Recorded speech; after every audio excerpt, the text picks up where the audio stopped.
The electric shock. We use a number of electric gadgets in our houses. While using them, we may get a shock owing to some defect in the power supply, or because of our carelessness, we may get an electric shock. We may also get an electric shock if we use loose switches or wires without insulation. The dangers of an electric shock. When electricity passes through our body, we get an electric shock. Our body parts undergo a certain suffering.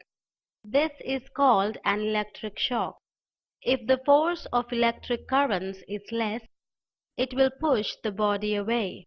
If the force is more, the body gets attached to wire or the appliance used. First aid for an electric shock.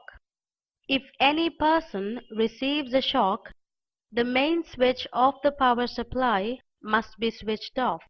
If the victim gets attached to the wire or the appliance, do not touch him. But he must be separated from electricity using a dry stick. If you find that the victim has difficulty to take breath, give him artificial respiration through the nose or blow air through the victim's mouth by closing the nose. Then place him in the open air to let him rest. Take the victim to the doctor as early as possible. Let us be away from any kind of electric shock. Do not operate electric appliances with wet hands. You must not operate switches with wet fingers. You must wear your footwear while making electric connections. Always use a tester. Use a new wire instead of joining two old pieces of wires.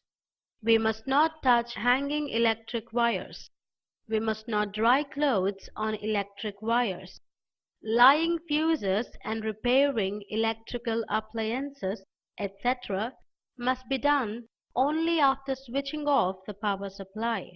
If you observe smoke or spark from a switch, mend it or replace it with a new one. You should not put your fingers or metal rods in plugs or switches. We must be very careful while using an electric iron.